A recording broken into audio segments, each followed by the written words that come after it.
Ei, gente, tudo bom com vocês? Meu nome é Adalma, esse é o Gilda Trinco, esse é o 142º vídeo do canal e hoje voltamos aos Trincos e Barracos. Hoje a nossa convidada é a autora de Boca do Mundo, uma resenha que eu fiz recentemente aqui.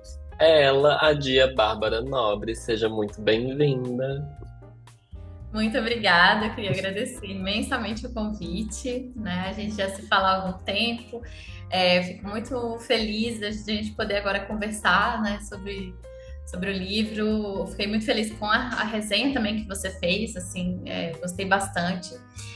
Foi muito generosa e muito respeitosa e eu acho isso muito importante, né, para a gente nesse mundo literário, né, que às vezes não é um mundo muito fácil. Mas estou muito feliz de estar aqui e quero agradecer demais assim, o espaço. Ai, eu que agradeço. E já falando sobre o seu lançamento super recente, a rotina de divulgação deve estar super atribulada.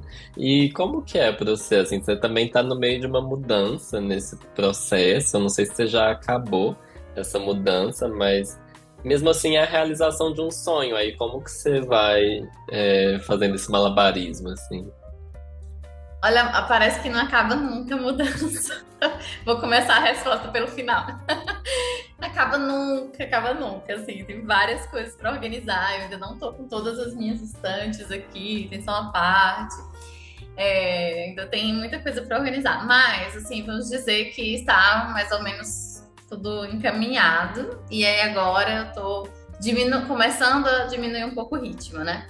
Uhum. Porque esse ano foram duas grandes mudanças. Eu mudei de estado e região, porque eu vim do Pernambuco para Minas Gerais, de Petrolina para Belo Horizonte. Aí moramos 5 meses em Belo Horizonte.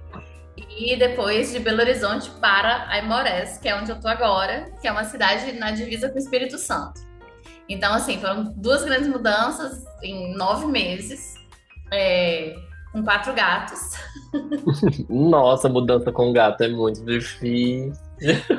Super territorialistas, eles ficaram assim completamente perdidos porque mudaram de casa duas vezes esse ano. Aí também estão nesse processo de adaptação.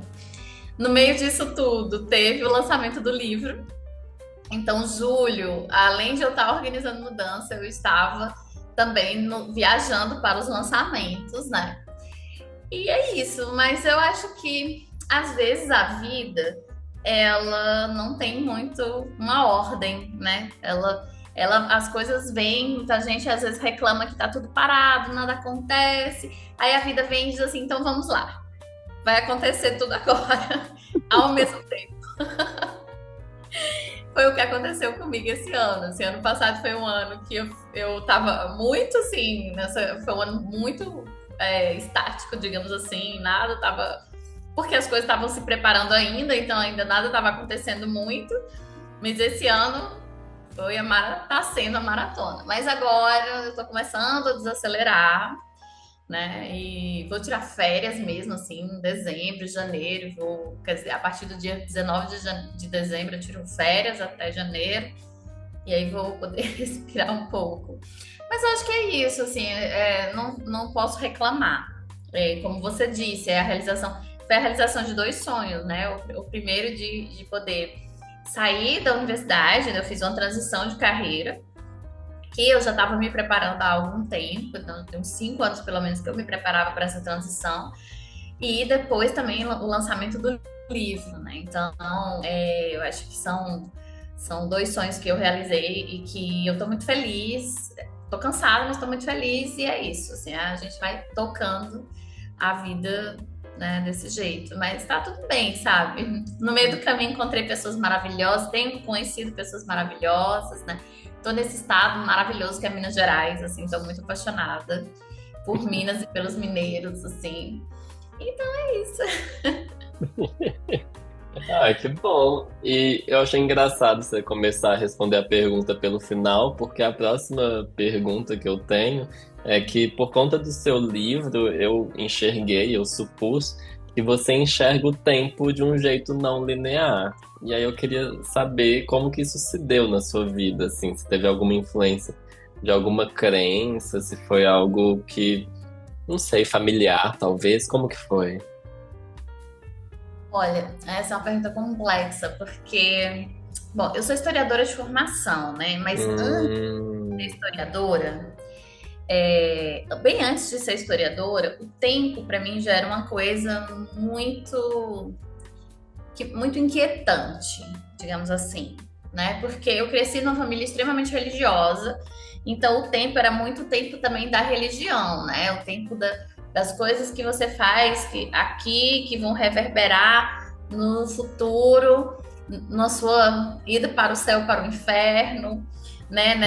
Então assim, é, eu acho que também que tem aspectos da minha própria trajetória, né, na infância, na adolescência, me fizeram também sempre transitar, digamos assim, pelo tempo de uma forma diferente. Eu sou neurodivergente, né? Eu tenho um transtorno de personalidade borderline, isso é algo que eu já falei nas redes sociais, é muito tranquilo para mim. Então, eu acho que a neurodivergência também me faz enxergar o tempo de um jeito diferente. E por conta do borderline, durante a minha adolescência, início da juventude, eu tinha muita disforia de imagem. E então isso tem a ver porque tem a ver também com uma forma como eu me enxergava no tempo que eu vivia, né? Então eu fui fazer história e no curso de história a gente aprende também outros conceitos sobre o que é o tempo, né? Depois eu frequentei a Umbanda e aí aprendi um outro tempo, que é esse tempo, né, dos orixás, esse tempo de uma outra religião que não é a religião cristã, que não é uma religião que impõe coisas como a religião católica, onde eu cresci. Então, assim, o conceito de tempo, ele está muito relacionado às diversas vivências que eu tive, mas também a uma inquietação que sempre teve aqui, né? Então, hoje, por exemplo, eu acho que eu vivo muito de uma forma até mais tranquila, porque eu já justamente por causa do tempo da experiência, eu aprendi, né, a colocar as coisas no devido lugar delas, a dar importância às coisas que elas merecem, né? Então eu acho que é isso. E aí no livro eu quis trazer essa coisa do tempo também a partir do tempo que é experimentado. Então a história tem uma cronologia, né? Ela tem, pelo menos para mim, ela tem um começo, meio e fim, né? Mas esse tempo narrativo ele vai variando conforme a experiência das personagens. Então eu acho que como eu também vivi durante muito tempo, né, com essa coisa da experiência, do que é que a minha experiência me fazia enxergar e me fazia ver e viver, eu quis trazer isso também para as personagens, sabe? Então, o tempo do livro é um tempo que, apesar de ter uma cronologia implícita, ele é o tempo da experiência dessas mulheres também. Não sei se eu respondi. Não, super, eu tô assustado porque o meu livro tá com o Patrick Torres, que inclusive postou um story esses dias, e você viu. Gente, E eu amo. É muito fofinho, né? E eu tô lendo o livro dele, também tá lá no meu quarto, porque eu tô lendo antes de dormir. Mas assim, é muito bom. E a gente vai ter, inclusive, eu vou dar um spoiler. Em uhum. novembro, ele e eu vamos nos encontrar na livraria do Belas para conversar. Sim, ele comentou comigo que vai ter esse encontro, eu espero poder ir. Eu acho que vai dar. Vai dar. E é... Amém.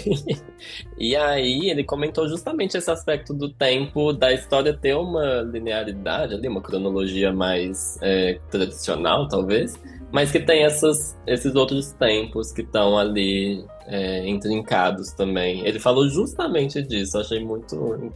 Acho que tá tudo conectado, né? E falando dessas viagens, a gente também não tem só os tempos do livro, mas também os lugares do livro. E aí eu queria te fazer uma pergunta que é: você viajou para algum lugar para pensar Urânia? Você teve essa viagem específica ou Urânia já estava dentro de você de alguma forma? Teve alguma viagem de pesquisa ou não? Então, vamos dizer, teve uma viagem que foi o gatilho, onde eu tive a primeira ideia do livro, né? Eu morei nos últimos 9 anos no sertão do Pernambuco, na região de Petrolina, e a gente estava viajando em direção a Fortaleza, e a gente passou por esse povoado. que é um povoado de origem da minha esposa, onde ela nasceu, que se chama Urimamã. É um povoado que fica ali dentro. Ele pertence a uma cidade chamada Santa Maria da Boa Vista, mas ele fica a 80 quilômetros de distância de Santa Maria da Boa Vista. Então, assim, ele é bem isolado. E é um povoado que ele foi criado no meio de uma encruzilhada. Você está na estrada, e aí na estrada tem uma outra estrada que cruza, e o povoado está ali. Então, são as casinhas ali em cada lado da cruz. É muito pequenininho, moram parece cento e poucos habitantes e tal. E uma das coisas que me impressionou muito foi, primeiro, quem é que constrói um povoado no meio de uma encruzilhada? Porque encruzilhada é um lugar, né? Eu sou historiadora das religiões, então a encruzilhada ela é um lugar que, historicamente, dentro da religião, é um lugar de muitas forças, né? E não é que seja um lugar ruim, mas é um lugar que concentra poder e que concentra muitas forças que podem também entrar ali em erupção. E aí eu fiquei muito impressionada com isso, né? De você, pelo que eu pesquisei da história do lugar, intencionalmente construir um povoado ali no meio do encruzilhado. E isso me deixou muito impactada, essa imagem dessa encruzilhada, né, desse povoado. E a primeira imagem do livro, que é a imagem de Teresa chegando, né, e ela para no acostamento, enterra algo ali na caatinga e depois segue, né, foi o primeiro trecho que eu escrevi e foi também o capítulo que quase não foi mexido no processo de edição. Teve alguns capítulos que eles não foram mexidos no processo de edição, eles ficaram do jeito que foram escritos. E o primeiro capítulo foi um deles, né? Então, tinha esse lugar que me impressionou bastante. Mas Urânia é um povoado no livro que eu crio a partir de várias referências. As referências do meu lugar de nascimento, que eu sou do sertão do Ceará, na região do Cariri, cearense, que é sul do Ceará, que é um sertão bem diferente daquela imagem de sertão que a gente tem, por exemplo, no audiovisual, né? É um sertão mais úmido, é um sertão que tem Mata Atlântica, que tem fontes de água mineral, que tem um outro bioma, uma outra fauna, uma outra flora, diferente do sertão do Pernambuco, por exemplo, né? Ou do sertão de Minas. Então, eles têm essa diferença. E eu mesclei também com minha experiência vivendo no sertão do Pernambuco, mas eu também fui um pouco cigana, né? Então, eu morei em vários lugares do Brasil. Eu só não morei na região norte, mas eu morei em vários outros lugares. Morei fora do Brasil também. E a coisa do lugar, para mim, é muito importante, porque eu sempre me senti um pouco desterritorializada, né? Eu saí de casa muito cedo para estudar. Eu fui fazer mestrado fora, e aí depois fui fazer doutorado em outro lugar, né? E isso me fez também ser um pouco cigana e perder um pouco essa referência de casa, de que lugar que eu pertenço, né? Então, isso para mim ainda é algo que eu não tenho resolvido, né? Esse lugar do território, assim. Como eu passei mais da metade da minha vida me mudando, para mim ainda é muito difícil, assim, entender, assim, que lugar que eu chamo de casa. Então, hoje, para mim, casa é muito mais, assim, casa é eu estar com minha esposa e meus gatos, mas não um lugar específico. Só que, no livro, eu queria que houvesse um território e que houvesse essa marcação, né? Aonde essas coisas acontecem, que, na verdade, não é só um território, mas é algo ali entre o espaço e o tempo, porque tá tudo meio interligado, né? E esse espaço, ele não é um mero cenário. Esse espaço, ele age também, ele se transforma, ele muda ele muda o próprio terreno, né? Ele se altera para caber as personagens ou para distender também esse espaço de atuação das personagens, sabe? Então, eu queria que isso ficasse muito no livro, assim, o território aqui, né, Urânia, não é um mero espaço, ao contrário, ela é muito mais complexa porque ela também é narradora, né? E aí também tem uma confusão com essa coisa do gênero, né? Porque é um povoado, mas Urânia é ela, né? Ela que narra a história, ela é o território, ela é a serpente que também se movimenta nos sonhos das personagens. Então, foi proposital, né? Trazer um pouco disso. E aí até me perguntaram uma vez, mas por que não uma cidade formada? Porque eu não queria dar esse lugar do urbano. Eu queria trazer mais essa vivência de um lugar que ainda está se construindo, ainda está se entendendo e que tem uma participação muito grande da natureza ainda, né? Então, a natureza ali é fundamental, ela está presente em todos os momentos no livro, né? Então, eu acho que a ideia do povoado, ela contemplava mais, né? Então, eu acho que é um pouco isso, assim, brincar um pouco com esses limites de espaço e tempo, né? O que são esses conceitos, né? Como é que eles podem aparecer na literatura também? Eu acho que eles não são fixos, assim, nem toda literatura precisa ter um espaço definido ou um tempo cronológico certinho, né? Eu acho que a gente tem na literatura essa permissão também para brincar um pouco com isso. Graças a Deus. E, e falando dessas brincadeiras de tempo, espaço, eu gosto de perguntar isso em relação ao amor também. E como que você e Fernanda se conheceram? Eu adoro escutar essa história. A gente se conheceu. Então, olha que interessante. Na verdade, é uma história engraçada, porque a gente se conheceu através de amigos em comum. E eu até já escrevi um poema sobre isso, que eu publiquei em alguma revista, que a gente se conheceu numa encruzilhada, inclusive. Era um bar que ficava numa encruzilhada. E aí, eu brinco até, né, nem sei onde é esse poema, mas enfim, eu brinco que foi em frente à Estátua da Liberdade, porque na verdade foi em frente a uma van. Horrível. Mas assim. Mas eu gosto dessa brincadeira, né? De tipo assim, a encruzilhada de frente para a Estátua da Liberdade. Eu acho essa imagem muito legal. E aí, então aí a gente se conheceu e não se largou mais. É basicamente isso, assim, foi uma coisa meio de alma gêmea mesmo, sabe? Estamos juntas há 7 anos. Essa semana fizemos, inclusive, 6 anos de casamento, porque a gente casou, né? No civil e fizemos uma celebração também, mas estamos há 7 anos juntas. Ah, felicidade. Feliz.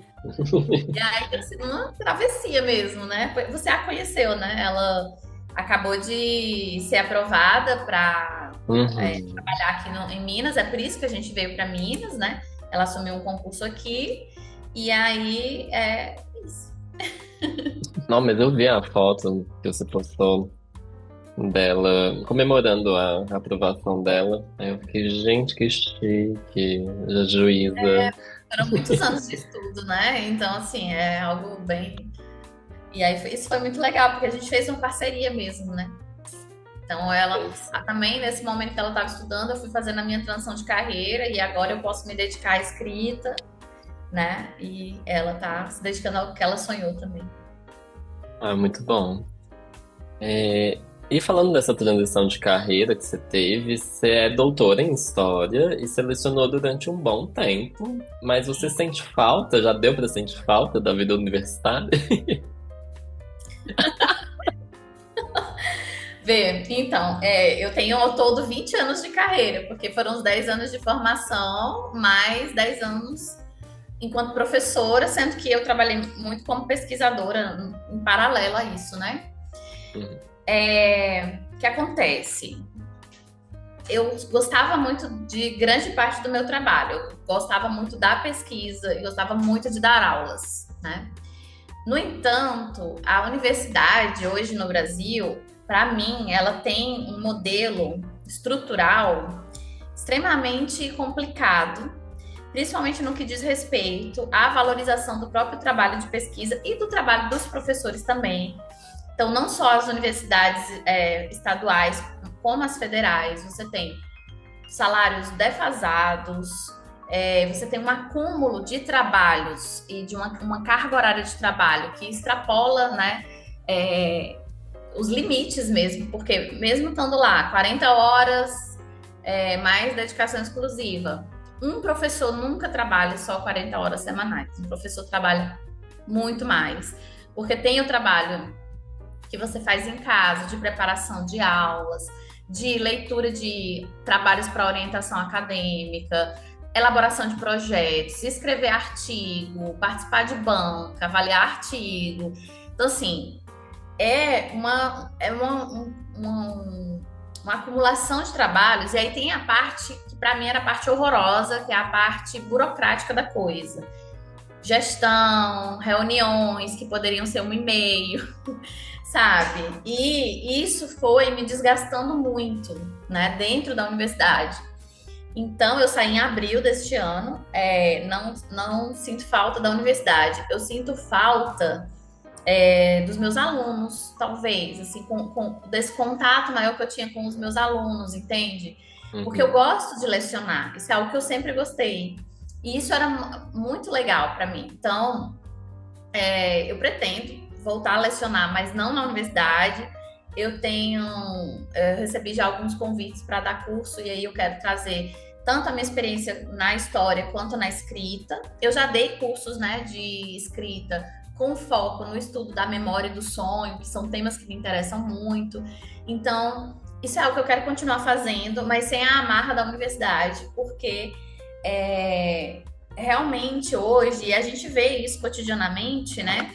Nós temos professores extremamente desgastados, com burnout. Hoje, você tem duas profissões que são, assim, campeãs no uso de medicação para ansiedade e depressão, né? Que é o policial e o professor, né? Então, os profissionais dessas duas profissões, eles estão realmente esgotados, porque a gente não tem uma estrutura, né, no Brasil hoje que dê conta do nível de trabalho que a gente faz e que nos remunere e que nos promova também uma possibilidade de manter nossa saúde mental, né, de manter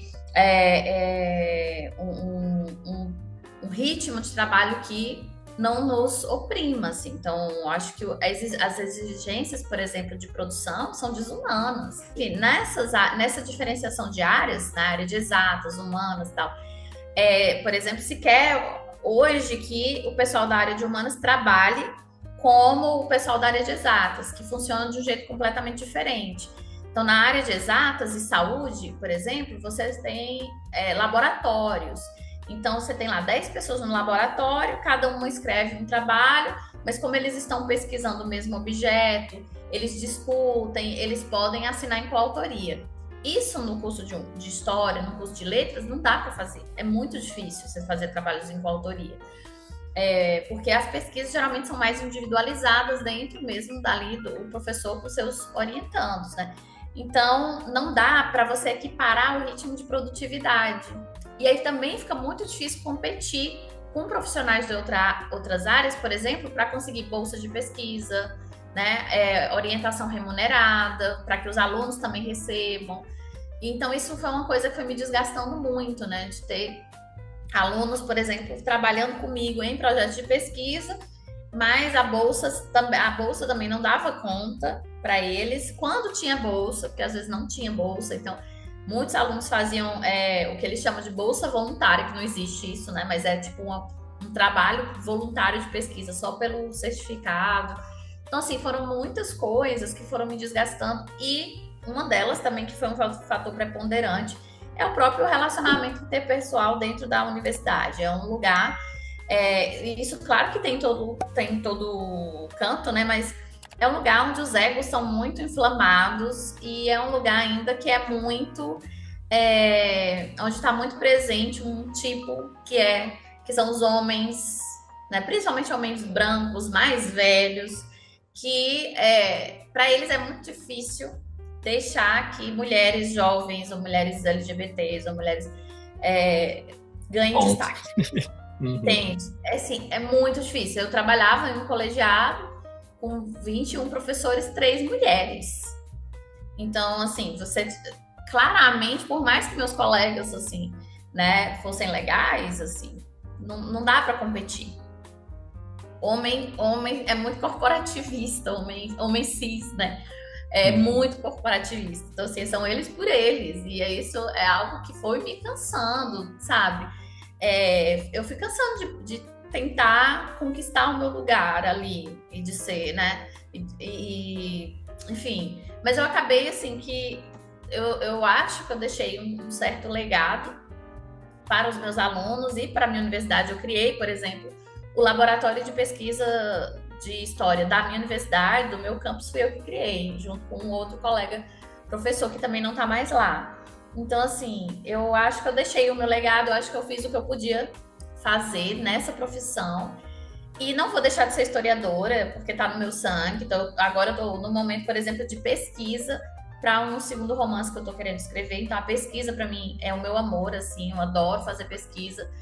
E hoje fazer pesquisa com tranquilidade, fazer pesquisa para a ficção também, é uma outra coisa. Então isso me dá muito mais prazer, sabe? Eu cheguei num ponto em que eu não tinha mais prazer de ir para o trabalho, de ir para a universidade. E eu tive, claro, o privilégio de poder fazer essa transição de carreira, porque eu sei que muitos colegas que estão nas mesmas condições que eu estava não têm esse privilégio, não têm essas condições.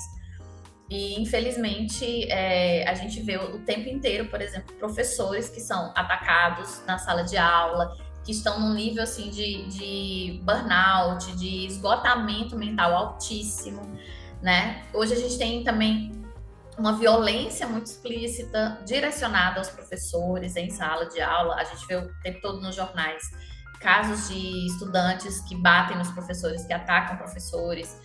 Então, assim, é uma profissão que, apesar de ser muito bonita, ela exige demais de quem pratica, sabe?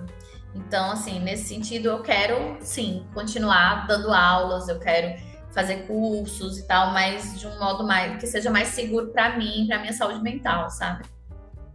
Super. Não, eu entendo demais. E Triste, acho assim, isso, porque é isso, é algo que eu sonhei, né? Quando eu entrei na universidade, eu entrei também porque era um sonho meu ser professora universitária. Mas é isso. Eu acho que eu construí uma ótima carreira e ela está aí. Eu não perdi minha carreira. Ela faz parte de quem eu sou, sabe?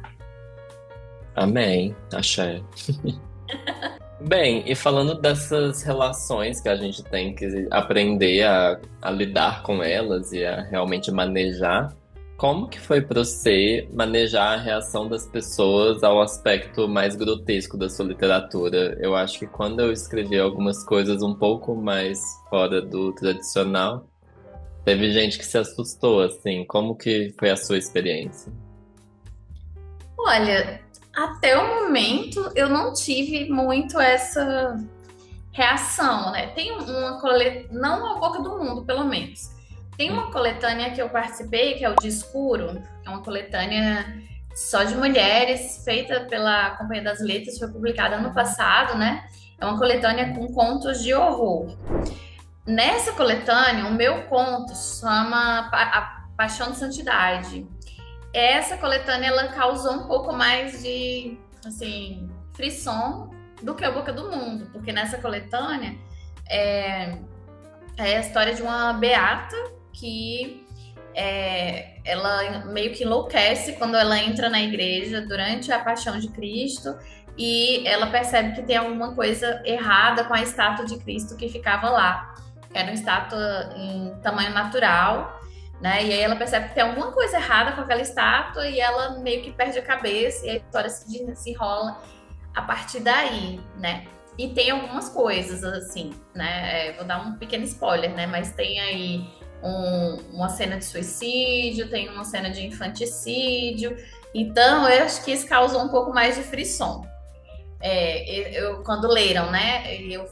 O que eu recebi, digamos assim, desse artigo, desse conto, aliás, olha, falando de carreira acadêmica, eu fui falar de artigo, desse conto, né? Mas o ato falho. Freud explica. Mas, com relação à Boca do Mundo, até o momento, eu acho que ele está sendo muito classificado no gênero do realismo mágico. Não é como eu penso, mas ele está sendo colocado muito nesse lugar do realismo mágico. Então, não está trazendo, digamos, ele não está sendo visto pelo lugar do grotesco, ele está sendo visto pelo lugar do mágico, que é diferente, né? E eu também não vejo por esse lugar do grotesco, porque eu acho que tudo que acontece no livro é passível de acontecer, se não no campo da materialidade, no campo da crença. Então, por exemplo, a ideia de um espírito vingativo, né? Que é uma das personagens, ela se torna um espírito vingativo. Isso pode acontecer no campo da crença. Tem gente que acredita em fantasmas, tem gente que acredita em demônios, tem gente que acredita em espíritos possessores, né? Então, eu acho que, assim, tudo que tá nele é passível de acontecer em algum campo, né? No natural ou no sobrenatural, porque a gente às vezes tem essa mania de desconectar, né? De achar que o natural e o sobrenatural são coisas distintas e separadas, mas na verdade são intrinsecamente ligadas as coisas. Para quem acredita, aquilo ali tá, né, funcionando o tempo inteiro.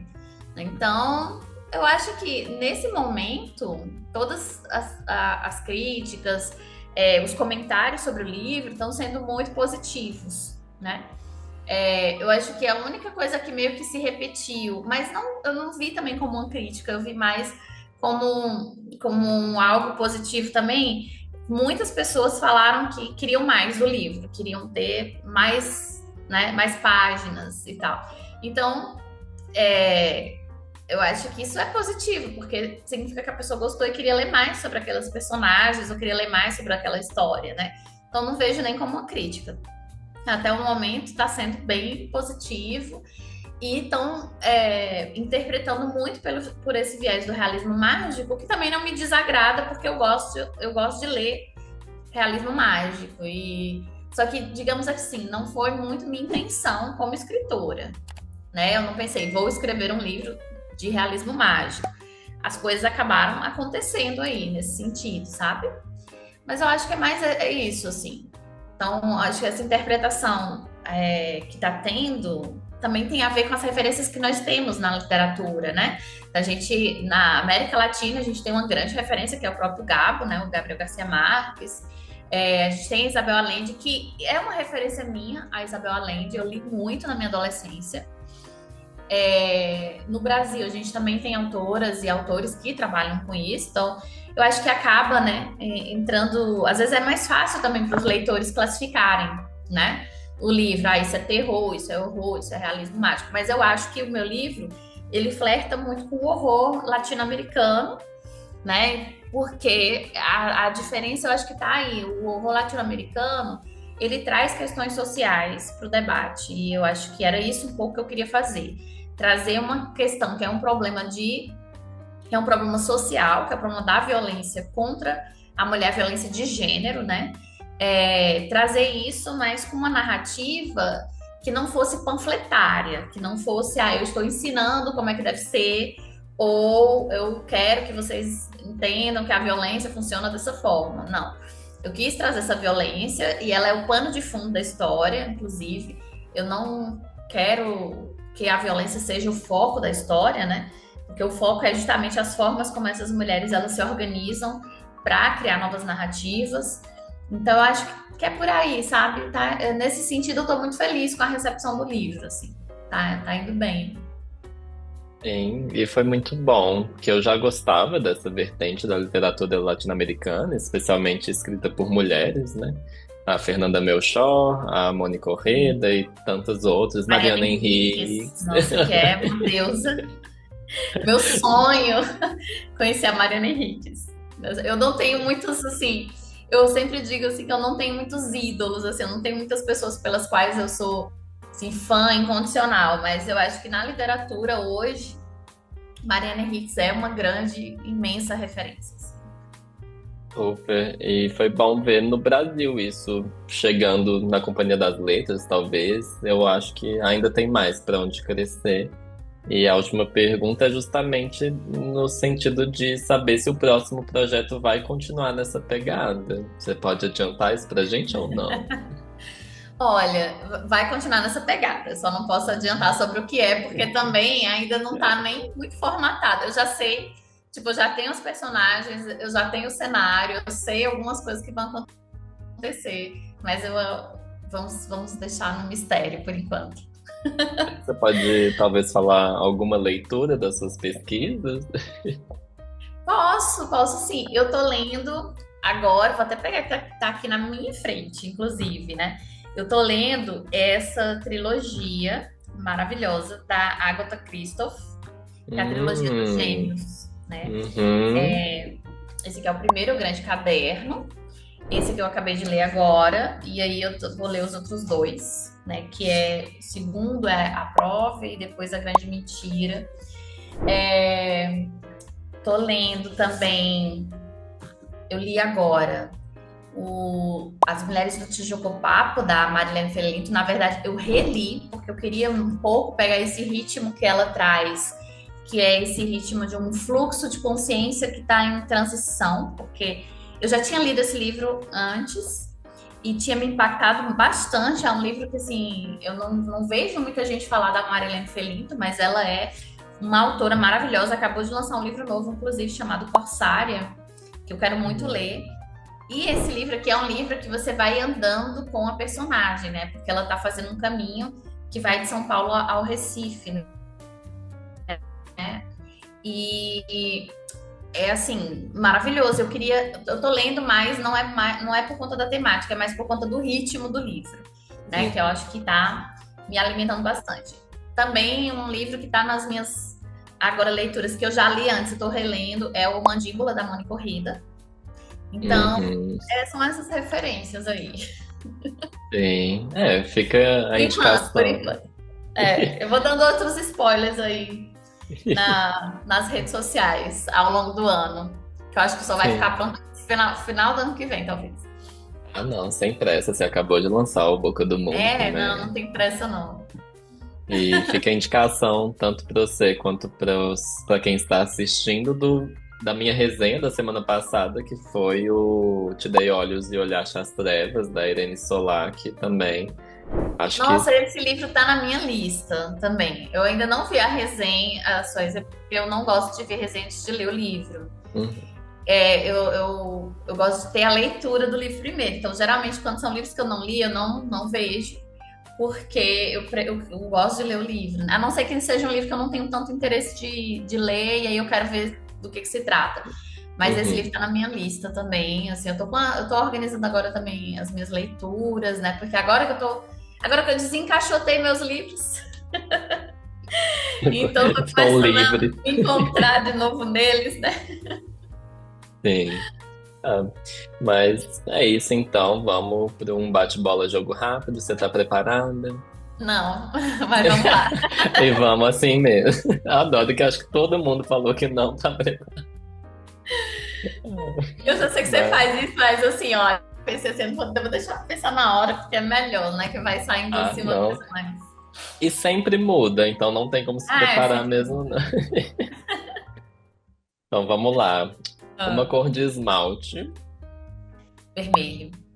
Hum. Um Eu amo. Não tô com animal. vermelho hoje, mas Ah. eu amo vermelho. Um animal. Gato. Oh, fiquei em dúvida qual que ia ser, se ia ser a serpente ou o gato, assim. Qual que... Gato, porque eu posso criar gato. A serpente. Acho bonito, mas bem longe de mim. Tipo, É uma planta. uma planta, eu gosto da jiboia. Ó, Jiboia é uma planta que ai, olha aí, é uma cobra, né? A jiboia. Ela não é uma serpente, mas é uma cobra. A jiboia eu gosto muito, porque além de ser bonita, ela tem uma variedade muito grande e ela é de baixa manutenção. Então ela é aquela planta que ela sobrevive, ela vai vivendo ali, vai crescendo, você vê ela tá gigante e tá linda, isso é legal. sim, ela te oferece muito e não te cobra tanto. Pois é. Ao É, contrário da universidade.